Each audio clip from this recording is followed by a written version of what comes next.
Сегодня исполняется ровно год с момента вторжения российской армии на территорию суверенной независимой Украины.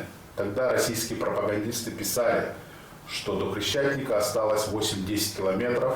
Мы ждем наши танки у Киева, Харьков заблокирован, украинские ПВО и артиллерия полностью подавлены. Одна из боеспособных армий Европы уничтожена практически за сутки. Прошел год, Украина показала свою мощь, Украина показала, что она может объединить мир, противостоять войскам агрессии и выставила себя в самом лучшем свете. Меня зовут Семитай Аманбеков, журналист. Мы сегодня на площадке Центра политико-правовых исследований обсуждаем годовщину украинских событий. Как эта война повлияла на Кыргызстан.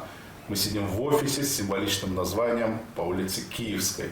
Именно Киев сегодня характеризует, символизирует свободу в борьбе с агрессией. В гостях у нас сегодня гражданский активист Урмат Джаныбаев. Приветствую вас. И журналист-аналитик Нурдин Вишембеков.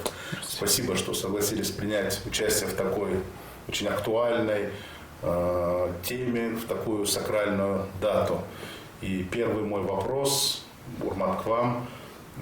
Как вы считаете, как война в Украине изменила сознание гражданского общества Кыргызстана и почему оно сейчас олицетворяет собой идеологию антиколониализма? Ну, как мы знаем, изначально эта война имеет в том числе и территориальные претензии к Украине. И в целом идеологи этой войны, они заявляют, что все постсоветское пространство, по сути, они это открытым текстом, конечно, не заявляют официальные лица, но посыл такой, что все территории республики, которые отделились от Советского Союза, они получили независимость незаконно. И, соответственно, если, не дай бог, Украина не устоит, то их амбиции распространятся и на другие республики, в том числе и Кыргызстан. Поэтому, если любой здравомыслящий человек, если он за независимый Кыргызстан, если он против колониальной такой политики имперской, то он не может быть по определению против Украины. Потому что если, не дай бог, Украина падет, то дальше, как карточный домик, посыпятся все остальные республики. Поэтому, мне кажется, любой патриот Кыргызстана, он по определению не может быть против Украины. А вот на ваш взгляд, понимают ли все это? Вот я знаю семьи, где половина семьи за агрессора, половина семьи за Украину. Поначалу, вот, когда начались эти боевые действия, а вот я даже помню, мы когда ходили на акции в поддержку Украины, и журналисты мне задали такой вопрос, то есть насчет того, что, вернее, отвечая на вопрос журналистов, я объяснил, что если в дальнейшем за Украиной последуют все другие республики. Поэтому любой человек, выступающий за независимый Кыргызстан, он по определению не может быть против Украины. И в дальнейшем, как мы видим, в течение вот этого года, в течение которого длится война, были такие моменты, когда представители российской власти открыто угрожали, в том числе и Кыргызстану, что в случае, если мы будем вести какую-то независимую политику, то нас ждет судьба Украины. То же самое это было, когда наши депутаты предложили переименовать районы Бишкека на наш манер. Вот именно убрать советские названия и переименовать их на кыргызский манер. И тогда депутаты, по-моему, даже чуть ли не фракциями стали угрожать Кыргызстану, что если мы посмеем переименовать советские названия на кыргызский манер, то нас ждет судьба Украины. То есть это, грубо говоря, говорит о том, что, не дай бог, если пойдет Украина, то за ней, как карточный домик, последуют все другие республики. В том числе и Казахстан, Кыргызстан. И за этот год мы видим, не раз сыпались угрозы. И в первую очередь, конечно, в адрес Казахстана. Потому что у них есть общая граница, есть какие-то территориальные претензии, которые они не высказали в свое время. Но поэтому любой гражданин стран бывшего Советского Союза, такие граждане Казахстана, Кыргызстана, если они выступают за независимый Кыргызстан, за независимый Казахстан, за независимые республики Прибалтики, Закавказье, то они по определению не могут быть против Украины. Потому что Украина стала как стена перед вот этими имперскими амбициями России. Вот касательно митингов. Сегодня прошла информация, что 5 россиян возложили цветы в памятники на сквера Горького, и их забрала милиция. Вот на ваш взгляд, Нурдин, что это символизирует, о чем это сигнализирует? Власти твердо решили занять позицию агрессора России и говорить, нельзя такие акции проводить? Ну, вообще, задержание, там, допустим, привлечение какой-либо ответственности и так далее, это всегда происходит. Это юридический вопрос. Если я не ошибаюсь, вводился какой-то запрет, да, на проведение. Но в том-то дело, что на сквере Горького все акции разрешены. Ага. Ну, это другой вопрос. Но согласен с тем, что здесь и политический аспект, и мы понимаем, что, допустим, российские граждане, которые находятся в других государствах, например, в Кыргызстане, они находятся в уязвимом положении. То есть, если на основании того, что они нарушают местное законодательство и их отправят в Россию, то мы понимаем, что участь их будет там незавидна. То есть как-то это связано, может быть, и с этим тоже, но утверждать мы не можем. Надо больше информации. Я тоже вот мельком видел заголовок буквально статьи, в чем там суть. Но согласен, что такой вывод тоже напрашивается, да, что ну там нет никаких против требований. Да. Просто пришли люди возложить цветы погибшим на этой войне. В чем здесь проблема? Это не митинг, это не демонстрация, никаких требований не выдвигаются. Согласен. У нас были случаи, я не знаю, помнят ли зрители, когда после выборов 2007 года, когда вот Акжол там занял конституционное большинство в нашем парламенте, и молодые активисты выходили на митинги, в итоге их начали задерживать просто за то, что они стоят возле здания Центральной избирательной комиссии. Ни о чем не говорят, просто стоят, вот, потому что им постепенно запрещали лозунги, плакаты и так далее. В итоге им запретили даже просто стоять рядом с этим зданием. Видимо, такой расширительный подход. Была политическая подоплека, да, против партии, против там, борьба за власть, это понятно, они охраняли свой режим. Сейчас, они не выступают против режима. Поэтому я и спрашиваю, есть ли такие предпосылки, что власти, я не знаю, боясь экономических санкций или там каких-то политических вмешательств, взяли сторону России? Скажем так, тоже недавняя информация, по-моему, вчера вышла информация о том, что Кыргызстан воздержался при голосовании в ООН.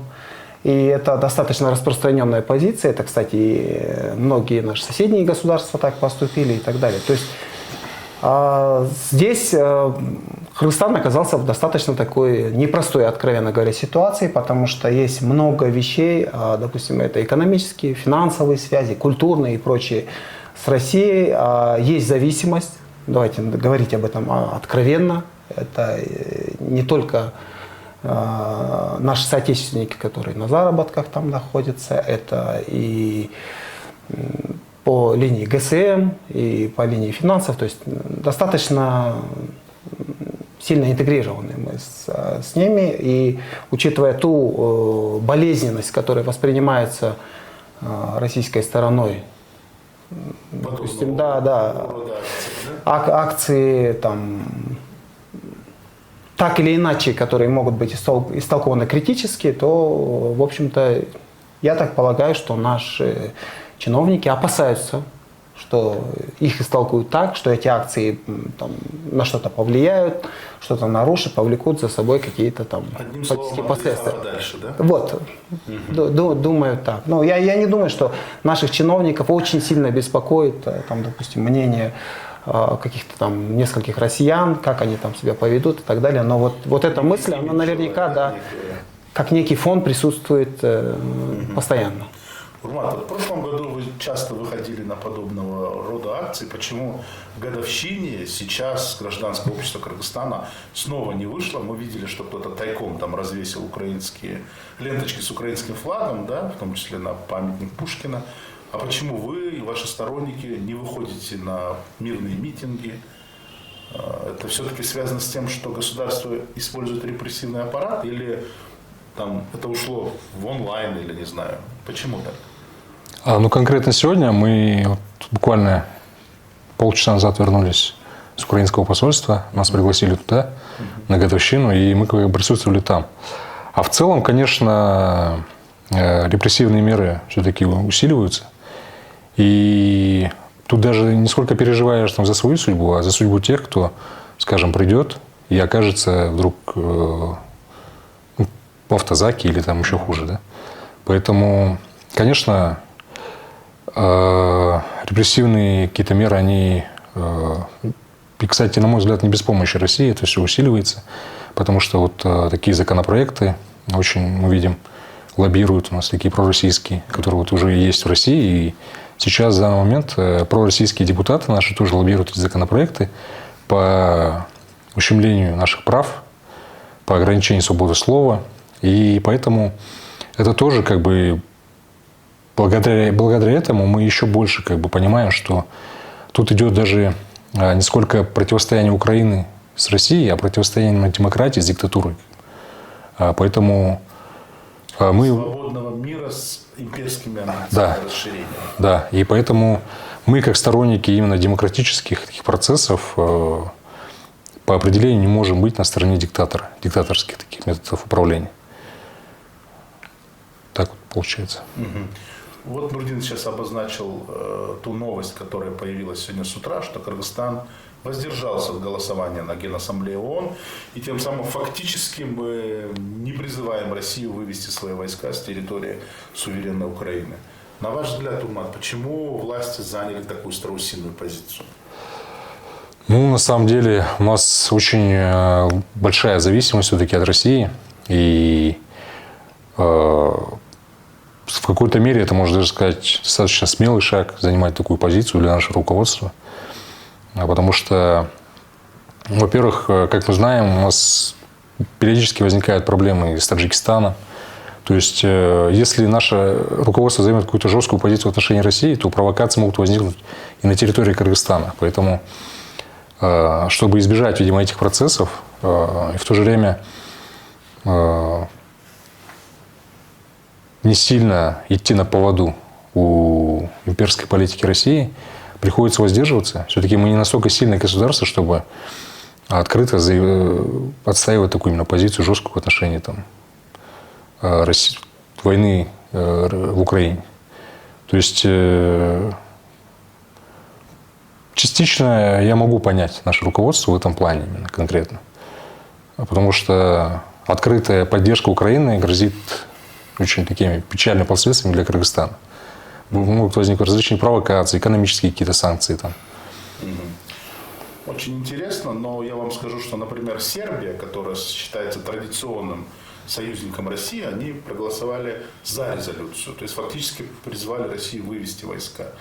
Азербайджан, например, кто тоже там имеет хорошие отношения с Россией, они просто не пришли на голосование, взяли так называемый политический кофе-брейк. Да? Поэтому, может быть, нам можно было и идти по такому. Но вы правы, и Казахстан, и Узбекистан, и другие страны Центральной Азии тоже воздержались. Евросоюз. Сегодня утром тоже появилась новость, что намерено расследовать все случаи так называемого серого импорта, запрещенных санкционных товаров, которые через страны, в том числе через страны Центральной Азии, направляются в Россию. И по итогам этого расследования принять меры тем странам, которые нарушают вот эти международные санкционные меры, да, а мы являемся частью международного сообщества. Нурдин, на ваш взгляд, не ударит ли это по нам? Потому что с большей долей вероятности какие-то товары проходят реэкспортом через нас. Вот сегодня Кактус Медиа, по-моему, выпустил список продуктов, которые мы реэкспортируем в Россию. Там не все производятся здесь, я так думаю. Здесь, наверное, надо исходить из реалий. Да? А реалии таковы, что у нас изначально, вот если мы говорим о таможенных, допустим, да, потоках, то тех потоках товаров, которые идут через границу, у нас разная статистика как минимум с Китая. То есть у нас всегда она разнилась там раз в 10. То есть, допустим, от них заходит на миллиард, у нас почему-то проходит на 100 миллионов. Какая-то какой-то Бермудский треугольник, да, там, то есть могут просто товары бесследно исчезнуть в течение какого-то там километра. Это один момент, и это большая проблема, с которой наше государство по сей день эффективно не смогло справиться, то есть что у нас есть такие, скажем, серые какие-то потоки. Ну и, разумеется, не будет ничего удивительного, если вот в связи с тем, что, допустим, есть какие-то запреты на торговлю с Россией, в том числе на поставки через третьи страны, если выяснятся и такие вещи. Другой вопрос, насколько это, к этому причастно государство, или это частные. В смысле, там стоят госорганы. Нет, смотрите, в любом случае мы же всегда понимаем, что, допустим, есть либо прямая причастность государства, либо есть халатность и так далее. Мы же понимаем, вот, допустим, что государство не... Халатность на 900 миллионов лишних пропустили. В этом халатность. Да. Ну, то есть, смотрите, мы же как бы... Нет такой политики, да, допустим, у государства незаконно пропускать товары. Но чиновники на местах это делают. Другой вопрос, почему с этим эффективно не борется государство и так далее. То есть здесь все-таки надо делить государственную политику, вот то, о чем вы говорите, когда есть открытая поддержка, либо, скажем, То есть, да. я правильно понимаю, если Евросоюз нам предъявит, скажет, ребят, вот вы занимаетесь реэкспортом санкционного товара, мы должны сказать, это не мы, это какие-то наши чиновники, Нет, не справляются с наше этим. государство так не сможет сказать. И если эти факты будут выявлены, если будет доказательная база, то мы рискуем получить вторичные санкции. Это очень сильный рычаг. И в этом плане Кыргызстан сейчас, скажем, нам эта война была невыгодна как минимум с этой точки зрения, потому что на сегодняшний день наш бюджет, он существенно зависим как от России, так и от международных институтов, так и от Европейского Союза и других, скажем, западных партнеров. Вот что делать? С одной стороны, реэкспорт будут требовать россияне, с другой стороны, мы попадем под вторичные санкции. На ваш взгляд, какой выход? Чем-то придется поступиться в любом случае, это очевидно. То есть чем дальше раскручивается вот этот процесс конфликта, сюда втягивается уже не только вооружение, которое, вот, допустим, делают поставки, допустим, западные партнеры, да, допустим, начиная от США там, и так далее. Это охватывает и финансы, это экономику. Причем, насколько я понимаю, для того, чтобы вот этот серый импорт, да, закрыть, над этим прямо сейчас работают специалисты уже в течение года, и которые вырабатывают новые методики, которые позволяют обнаруживать и доказывать вот эти серые потоки и так далее. То есть в этом плане не надо как бы тешить себя иллюзиями, что это можно вот так незаметно делать и так далее. Это все, если это имеет место быть, это все будет, это станет явным, так или иначе. Ну и, соответственно, уже юридические последствия тоже не заставить себя ждать. Ну, на ваш взгляд, какую сторону нам надо принять?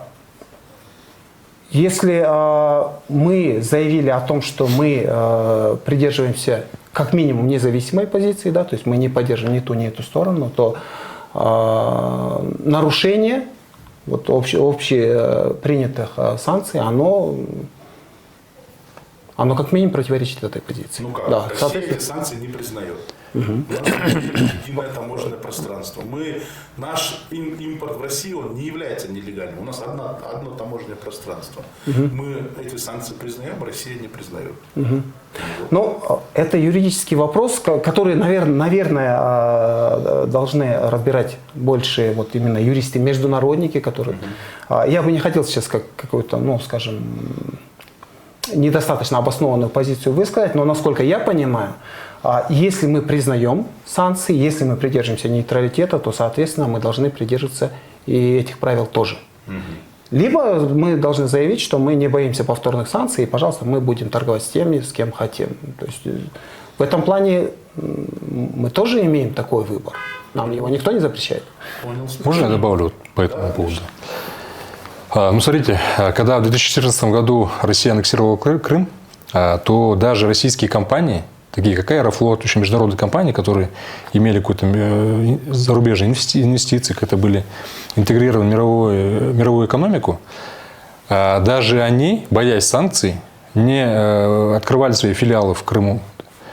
И это о чем говорит? О том, что эти компании прекрасно понимали, что если они вдруг откроют свои филиалы в Крыму, соответственно, для них это будет иметь такие колоссальные последствия. То есть даже российские компании.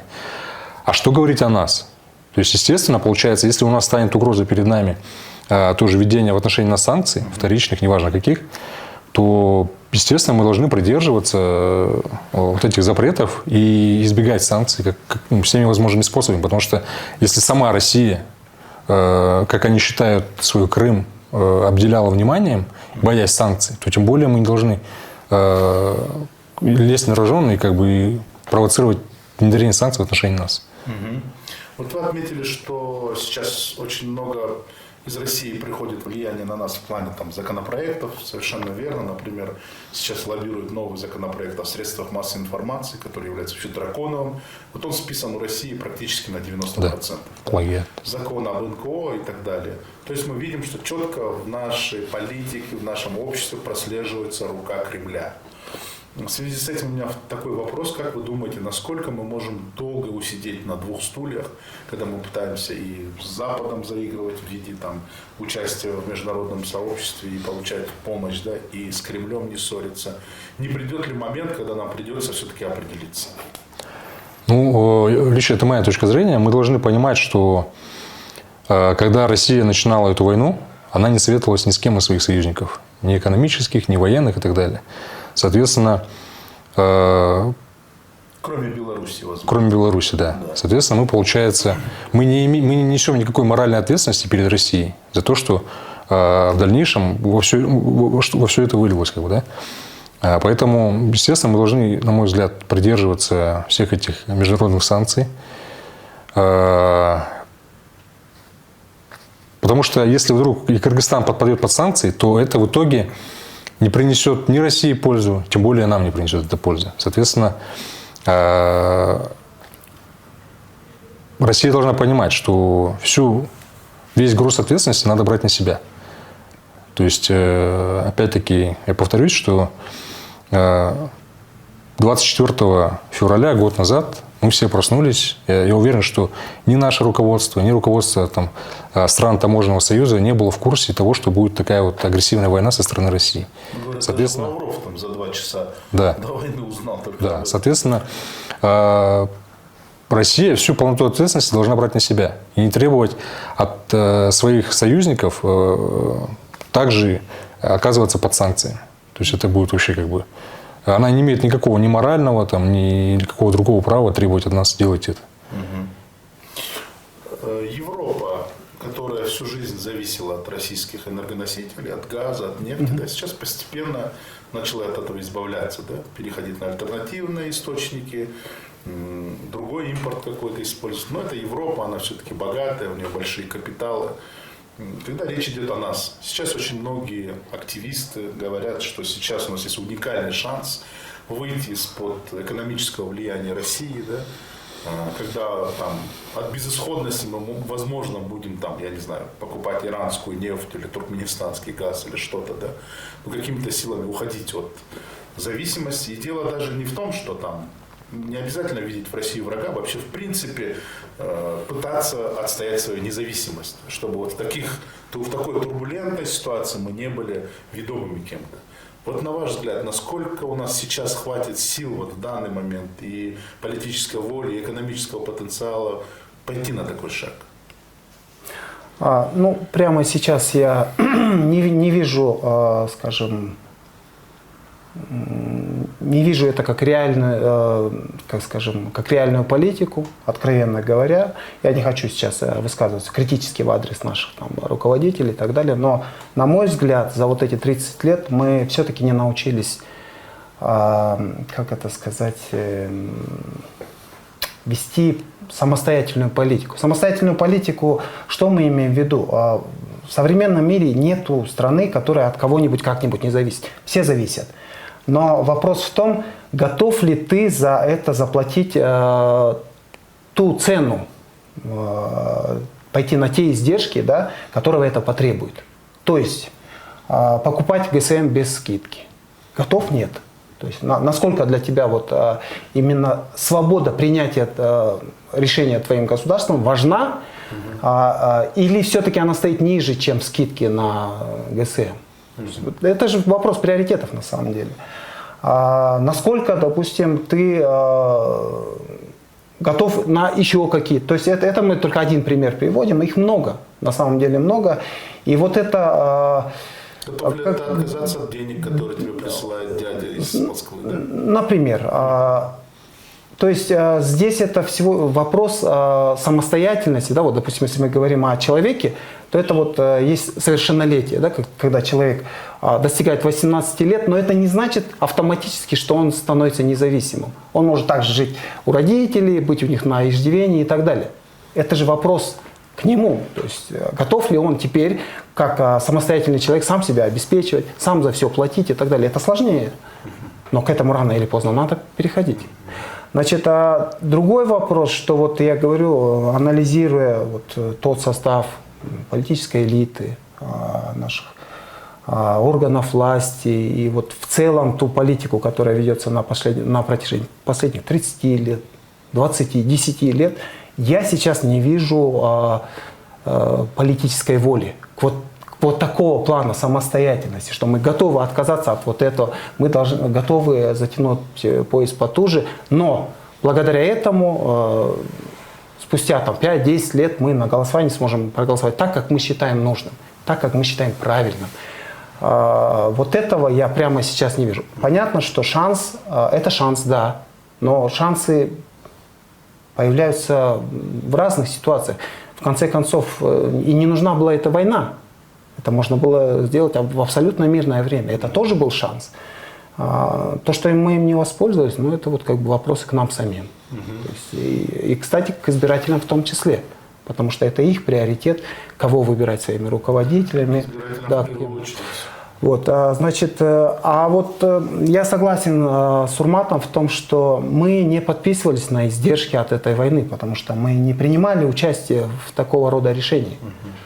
У нас в Кыргызстане есть русская диаспора и украинская диаспора. Я всю жизнь со школьных лет всегда воспринимал их, я не воспринимал их даже как два разных народа. На самом деле для меня это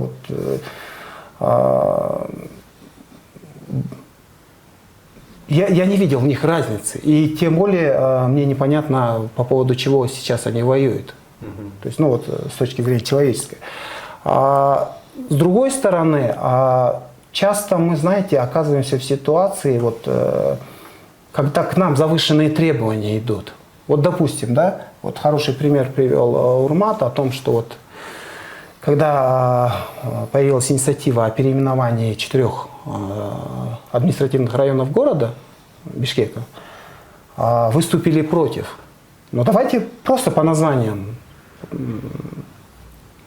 Ленинский район, Свердловский район, Октябрьский, Первомайский. То есть все 4 носят названия, связанные с коммунистической идеологией. Уже нет. И с идеологией, от которой сама Россия уже давно отказалась. Да. Вот просто для примера, город Ленинград в России давно переименован в Санкт-Петербург. Я не слышал никакой инициативы, чтобы это переиграли в обратную сторону. Город Свердловск переименован в Екатеринбург. Да.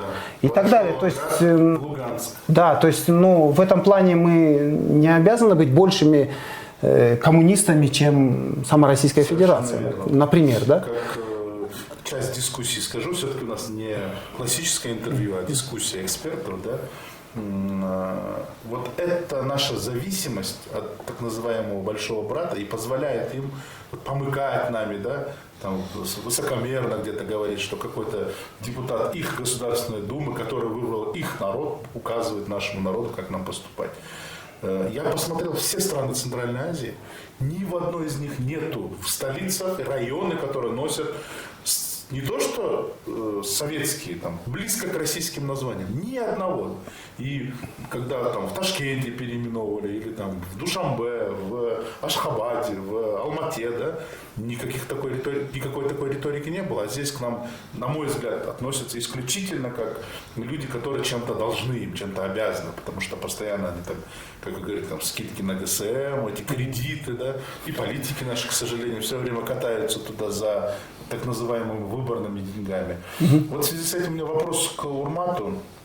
21 век. Вот я понимаю, если бы было средневековье, когда завоевание чужих территорий это был вопрос там, выживания, вопрос там, ну, идеология всего времени, дух того времени был там, в завоеваниях, в расширении. Да. Сейчас мы вроде как установили общие правила, называется международное законодательство. Вроде как весь мир договорился, давайте будем жить мирно, будем там средства пускать на мирные цели. И вот вдруг такая война. Да, после Второй мировой войны, когда мы думали, что все уже там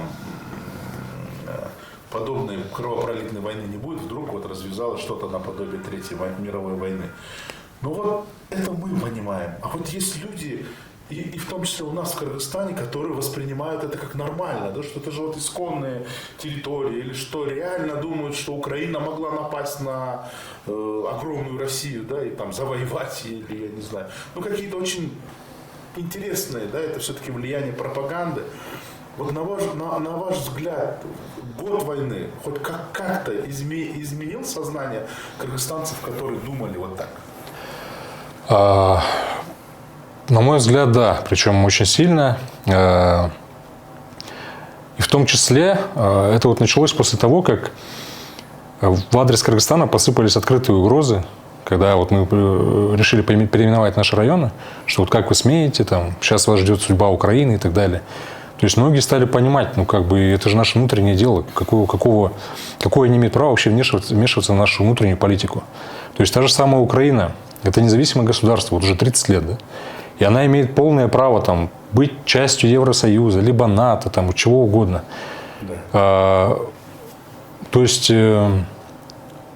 и очень большие колоссальные ресурсы Россия тратит на то, чтобы удерживать те страны, которые уже давно отделились, вместо того, чтобы развивать Россию, сделать из России суперуспешное государство, и тогда бы не пришлось кнутом опять как бы притягивать к себе все эти постсоветские республики. То есть если бы Россия на своем примере показала, что такое успешное государство, создавала бы там колоссальные условия там, для партнеров своих, то все постсоветские страны просто они бы безо всякого кнута сами потянулись бы к России и были бы рады сотрудничать с Россией вообще во всех сферах. Да? Но тут получается какая ситуация? Тут Россия как бы и сама не развивается. То есть она, по сути, не может подать пример нам ни успешного борьбы с коррупцией, ни там сменяемости власти. То есть, по сути, вот эти вот все такие агрессивные внешние меры, которые использует Россия в отношении постсоветских стран, это, на мой взгляд, по большей части происходит из-за того, что человек хочет бесконечно оставаться во власти. Для того, чтобы бесконечно оставаться во власти, всегда нужно придумать внешнего врага, соответственно, под этим делом сплотиться и ждать, пока, значит, эта борьба закончится. И, ну, естественно, пока эта борьба будет длиться, на это уйдет там, десятки лет, как та же самая там, Северная Корея до сих пор. Люди терпят нечеловеческие условия, там, но за какую-то идею. Да? Хотя, по сути, уже на дворе 21 век, и уже это все должно было остаться еще в 20 веке. Да? Все эти противостояния на почве там, каких-то идеологических там, разногласий. Мы живем в 21 веке, и Россия должна была экономически притягивать постсоветские республики, а не вот именно методом кнута. Да? То есть, по сути, что Россия может предложить постсоветским странам? Уголовные статьи за репосты, лайки, беспредел чиновников, там, какие-то... Ну, то есть, коррупция. Да, все такие вещи, которые... любым нормальным человеком отторгаются. Да, по сути, вот мы действительно видим, да, что вот почему, скажем, лично мне близко именно так, как ведется политика, скажем, на Западе. Потому что на Западе чиновники, они ответственны перед своим электоратом. Каждый их шаг отслеживается под лупой. Потому что нанятые, Да, наняты, они прекрасно понимают, что чтобы удержать электорат, нужно действительно работать ради народа. Действительно как-то не воровать. Потому что если что-то они сделают не так, то это все народ просматривает под лупой. И в следующий раз, если даже их там не последует отставка, то как минимум на следующих выборах за них не проголосуют. А что мы видим в России? Какую модель показывает Россия? Она показывает, что чиновники, олигархи творят, что хотят. На них не распространяются ни законы, ни ничего вообще абсолютно.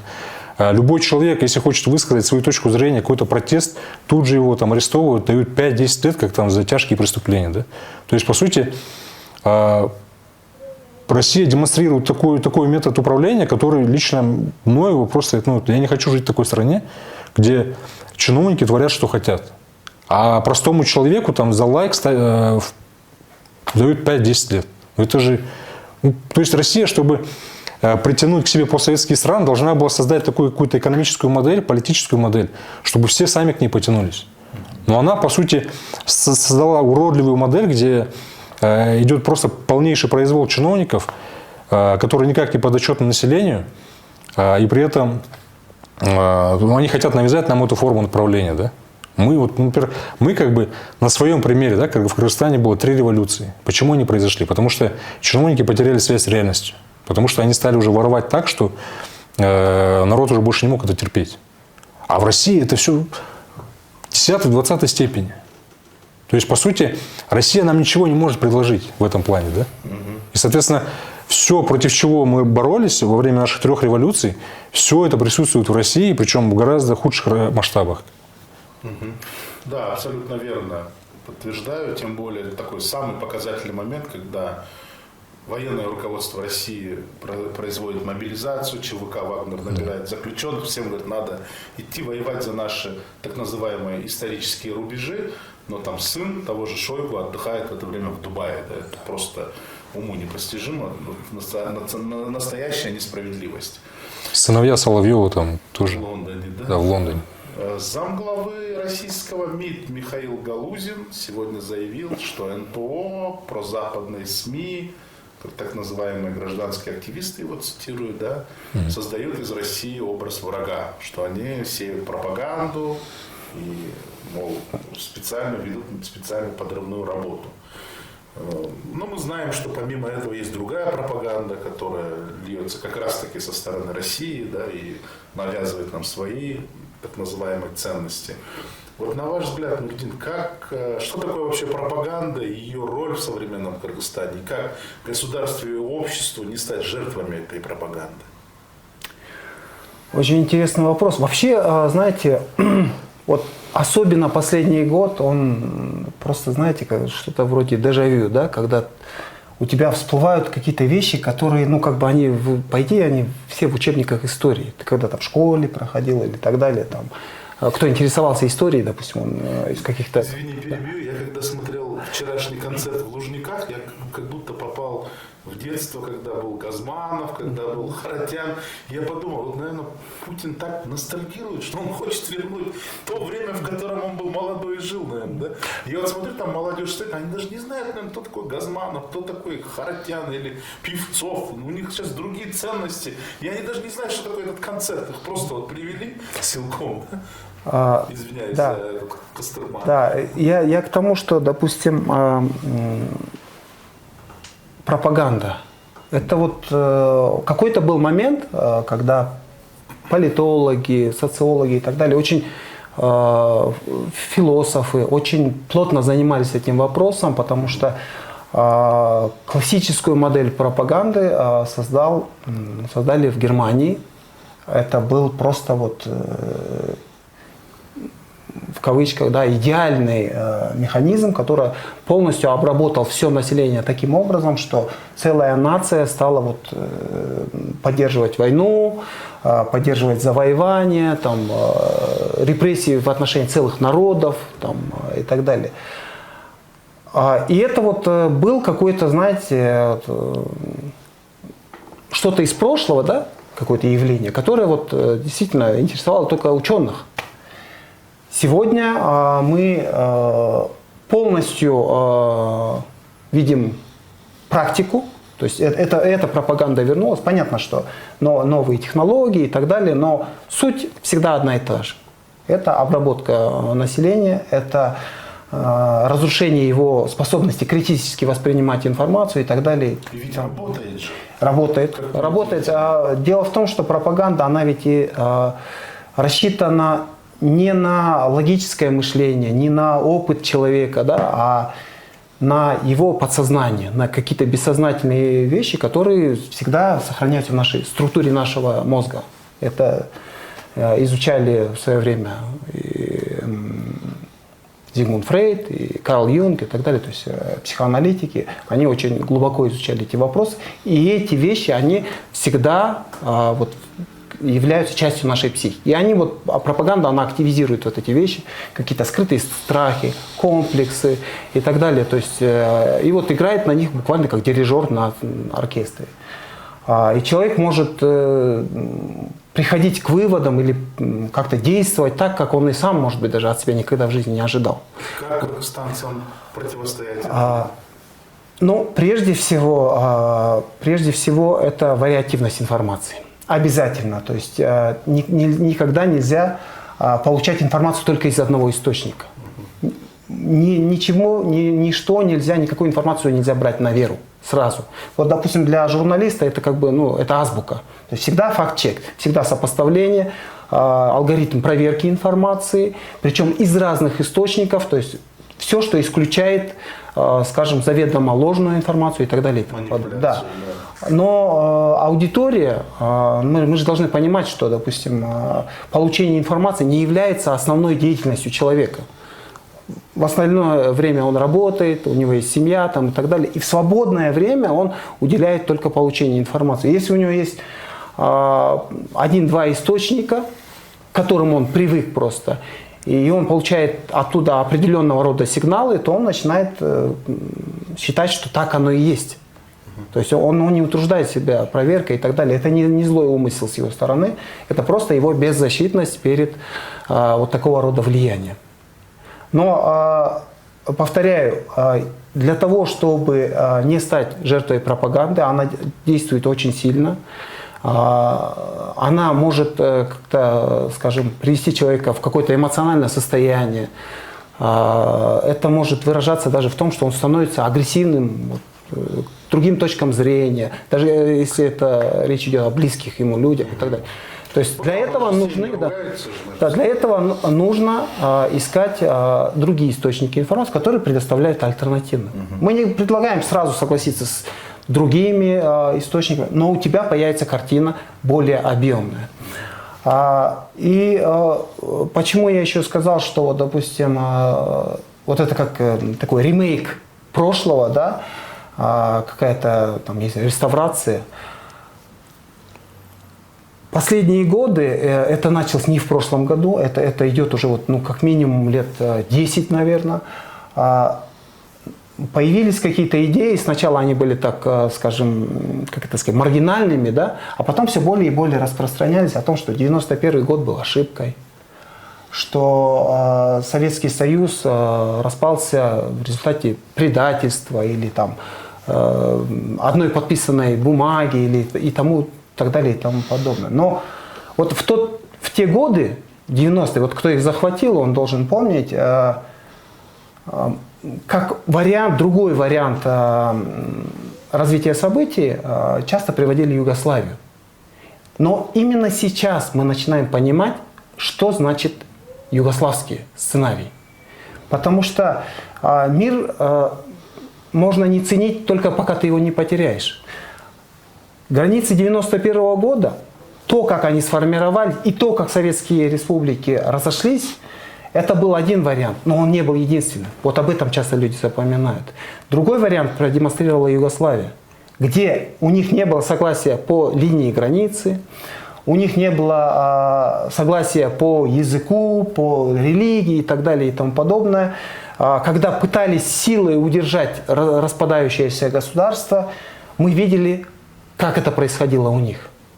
Кровопролитие, концентрационные лагеря. Союз был конфедерация, Югославия унитарным государством, поэтому... Нет, она тоже была федерацией. Она также, но Тут принципиально то, что они пошли другим путем. Они пытались решать это с помощью силы. И вот сейчас, когда на сегодняшний день, когда есть у нас конфликт на Кавказе между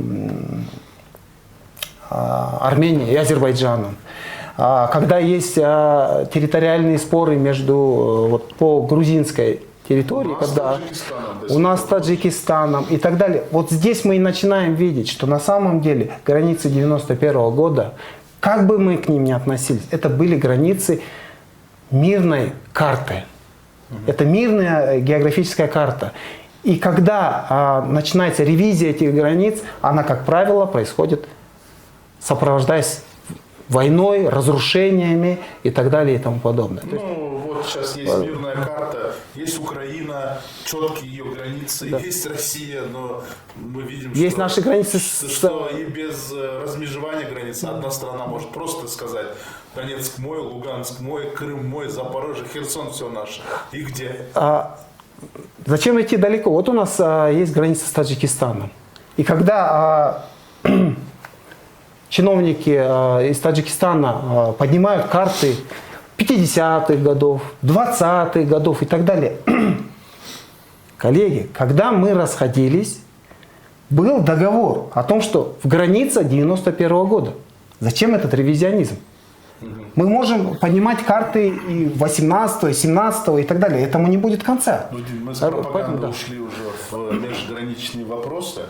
Коротко о пропаганде я скажу свое мнение. Да, вот. Вы очень правильно сказали, что человек ведет себя агрессивно. Потому что, на мой взгляд, я сделал такой вывод, что пропаганда, в частности, прокремлевская пропаганда, она ориентируется на темную часть человека. Вот у человека есть светлая часть, есть темная часть. У каждого из нас внутри есть какой-то зверь. Да? Ну, какие-то первобытные, видимо, вот эти инстинкты у нас остались генетически. И вот она направлена на возбуждение вот темной стороны человека, вот этих первобытных инстинктов. Объясню как. Вот везде их идеология говорит: нас должны бояться. Вот зачем человек должен бояться человека? Но идеология, что как только нас видят, нас должны бояться, мы мощная военная держава, которая может завоевать, который край может взорвать ядерную бомбу и уничтожить весь мир. И этим жертвы пропаганды гордятся. Вот. Пусть мы голодные, пусть у нас разрушенные дома, дороги, да, там, воды нет, но нас боятся по всему миру. Когда я говорю, что я вот представитель такого-то государства, меня боятся. Это темная сторона человечества. И вот, чтобы человек не обращал внимания на какие-то прогрессивные, не требовал у чиновников там хороших дорог, зарплат, или тоже, чтобы дети у них в Дубае были, и им взамен дается: вот тебя боятся, ты должен гордиться, мы расширяемся, у нас большая страна. Куда дальше они расширяются, я не знаю, им бы там свой Дальний Восток освоить и привести в нормальное, да, я не знаю, куда им столько еще квадратных километров.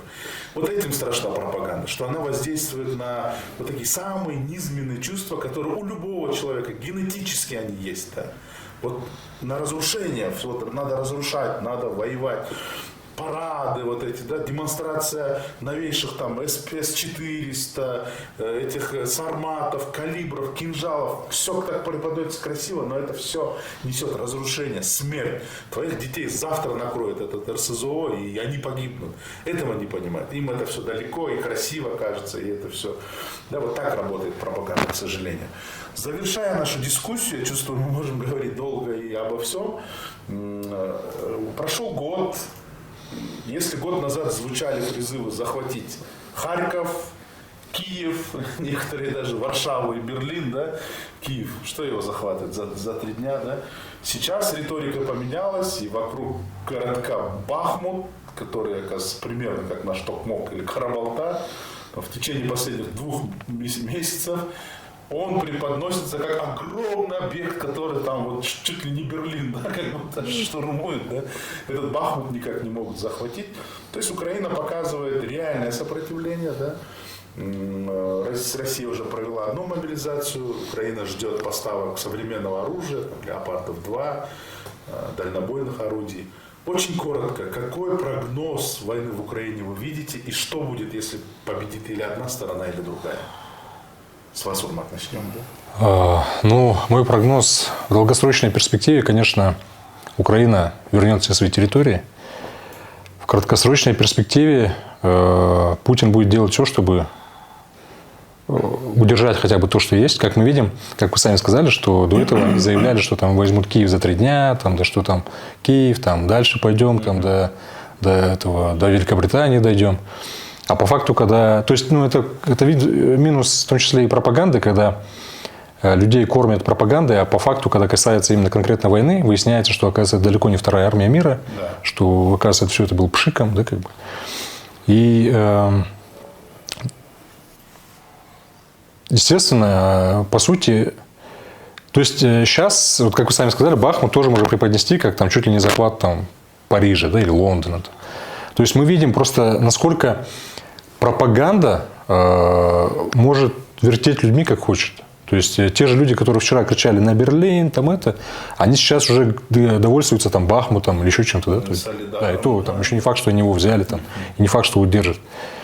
Для Путина эта война, она, конечно, принципиальная, но глядя, что из людей может сделать пропаганда, я не удивлюсь, если даже Россия потеряет все свои завоевания в Украине, ну, как в кавычках, да, там, аннексированные территории, в том числе и Крым.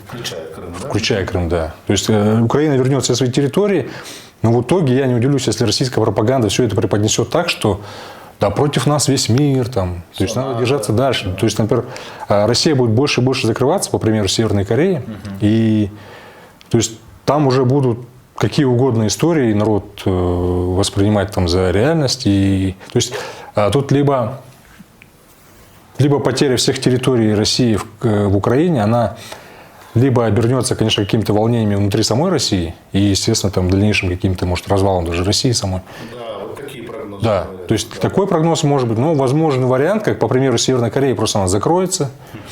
Народ будет, естественно, там питаться даже там травой, можно сказать, да, но при этом элита никак не пострадает, она будет также жировать, шиковать, но при этом пропаганда будет оболванивать людей и преподносить это так, что вот, мол, весь мир против нас, надо нам держаться. Ну, далеко ходить не надо, Северная Корея, да?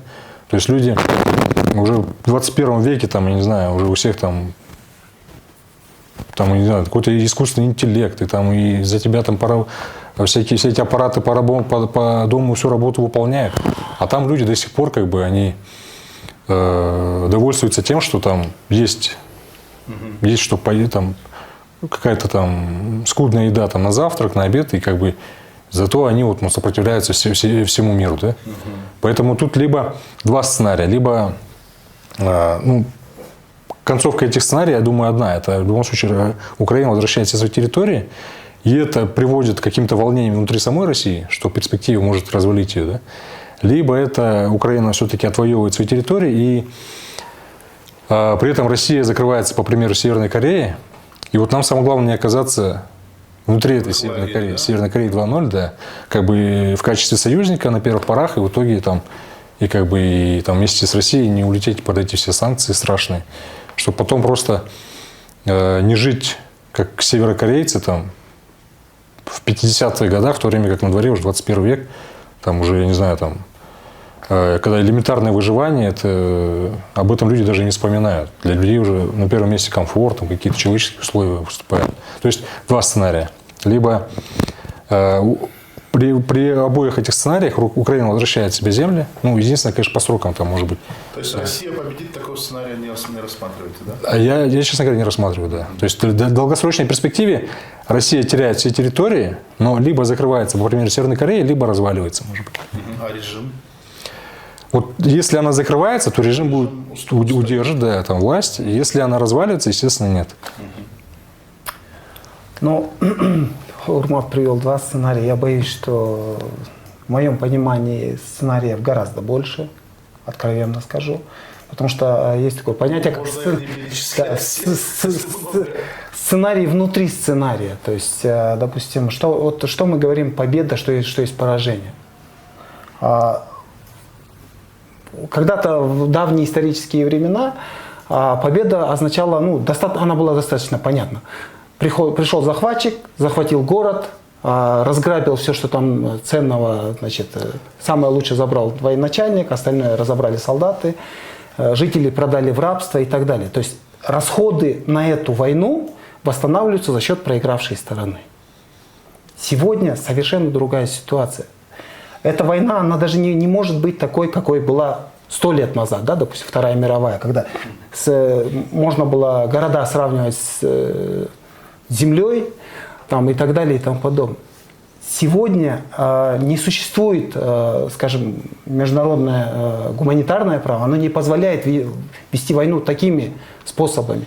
Нет таких огромных армий. Допустим, допустим, Германия с Советским Союзом, там многомиллионными армиями воевали. Слушайте, международное гуманитарное право запрещает использовать запрещенное оружие. Да. Используют в Украине. Запрещает убивать мирных жителей. Убивают мирных жителей. И где это международное гуманитарное право? Речь о том. Но это военные преступления, и за них будет ответственность. Понесут в армии не участвуют. Ну как? Вторая армия мира провела мобилизацию и воюет всеми. И тем не менее она по численности в разы меньше, допустим, той же советской или той же германской армии времен Второй мировой. Потому что Германия захватывала весь мир, а они захватывают Бахмут. Условно. Конечно, будет меньше армии. Поэтому вот такое классическая победа и классическое поражение, я думаю, в чистом виде вряд ли возможны.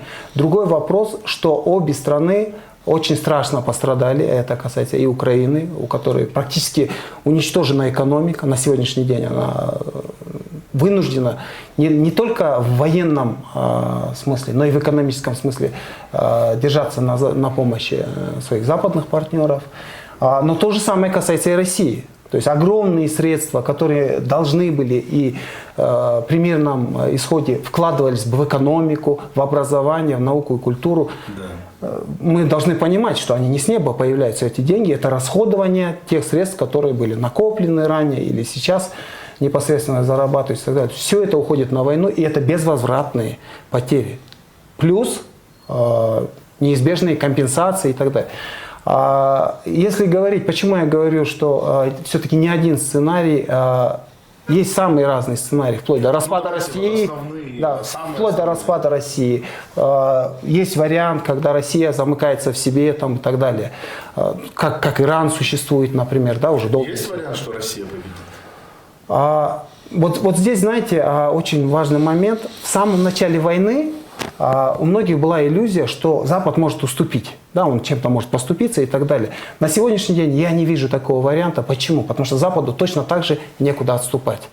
Сейчас есть, допустим, государства Балтии, Финляндии и так далее, которые в военном смысле несопоставимы с Украиной, и они, получается, если отдадут Украину, то их песенка тоже спета. То есть на такие шаги ни в коем случае Запад уже не может согласиться. То есть получилась принципиальная ситуация, когда никто не может себе позволить проиграть. Можно я вот здесь поправлю? Наверное, не Запад, а вообще любая свободолюбивая страна не может себе позволить, чтобы Украина пала. Потому что это бастион демократии. Там, разумеется, там есть Япония, есть, да, согласен. Это более шоки, наверное, часто используется Запад, поэтому я так выразился. Но нет, просто, наверное, жертва пропаганды. Возможно, в этом смысле. Но это, конечно, шутки, но речь о том, что эта ситуация, она дошла до вот именно своего принципиального, значит, состояния, когда кто-то должен проиграть.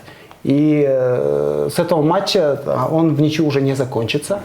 Другой вопрос, что перспективу, там, допустим, завоевания России и так далее я вообще отметаю в принципе с порога. Почему? Потому что это огромная страна, и захватить ее физически просто невозможно. Ну, смотрите, Донец, Запорожье и Херсон. Военное поражение. Сейчас это Россия. Военное поражение или юридическое признание уступок, она, скорее всего, в проигравшей стране вызовет внутренние потрясения. Вот эти 4 области считаются сейчас Россией по их конституции. Смотрите. Их завоевание считается поражением России? Их завоевание, да. Если украинское руководство согласится оставить вот эти территории, которые с 24 февраля перешли под контроль России, Нет. сразу в Киеве будет революция. То же самое можно сказать и Дело не даже 24 февраля. Луганск и Донецк были Да. аннексированы ранее. Да. Я и говорю, вот если Украина вернет себе границы образца 91 года, считается это поражением России или это ничья? это будет поражением России. Ну, это очевидно, что это будет поражение. И более того, это поставит вопрос, что в самой России начнутся очень большие потрясения. Потому что никто с этим не смирится. Что пропаганда может справиться с этим. Да, И пропагандисты я тоже едут. склоняюсь к Да, этому, да. согласен. Вот поэтому мы и говорим о том, что нету двух каких-то классических сценариев и так далее. Все это очень вариативно, все это зависит от множества разных факторов. Есть отложенный эффект. То есть, допустим, военное поражение сегодня, оно не вызовет сегодня же какого-то, но она запустит какой-то процесс. Такой вариант тоже, в принципе, возможен. Поэтому здесь... Но одно я вам могу сказать точно, что постсоветский регион, и это касается нас в том числе, и нам тоже надо об этом думать, выйдет по итогам этой войны намного в худшем состоянии, чем это было 23 февраля 2022 года. Эти издержки, хотим мы или нет, мы понесем в любом случае. Потому что в нашем регионе, да, мы несем их сейчас, и чем дольше идет эта война, тем больше они будут, в том числе для нас. Уже несем, да, к сожалению. Ну, спасибо, друзья, за такую живую, интересную дискуссию. На самом деле, если бы мне 23 февраля 2022 года сказали, что я когда-нибудь буду вести передачу, где мы будем обсуждать чуть ли там не Третью мировую войну, да, между условным Западом и условным Востоком, я бы этому, конечно, не поверил. Но сейчас я снова специально оговорился. Дело в том, что, по моему мнению, это не война одного народа с другим, России с Западом, да, и, как я уже сказал, это не Запад, а весь прогрессивный мир. Я уверен, что там и на Дальнем Востоке, и на Ближнем Востоке, и в Штатах, там, в Америке, как в континенте, в Азии, в Африке, везде, любое демократическое, свободолюбивое государство выступает против войны. Второе, я бы не сказал, что это война России, это война режима, да, все-таки. Я уверен, там есть прогрессивные люди, которые не поддерживают эту войну. Поэтому я всегда, прежде чем касается темы войны в Украине, говорю, закройте глаза, исключите понятие Россия-Украина и просто скажите, поддерживаете вы войну или нет? Поддерживаете вы вторжение одного государства в другое, убийств тысяч мирных жителей, женщин, стариков, детей или нет? Считаете ли вы, что это приемлемо в 21 веке или нет? Вот тогда ответ будет очевиден. Он будет на поверхности, да? Это очевидно. Поэтому я надеюсь, что какого бы сценария не было, самое главное, чтобы мир оставался прочным, придержанным принципам международного права, это наши договоры, да? По минимуму человеческих жертв, я надеюсь, что человеческое благоразумие, извлеченное из той государственной пропагандистской машины, восторжествует. Нет войне, да миру. С вами был журналист Семетай Аманбеков. Увидимся в ближайшее время на новых эфирах.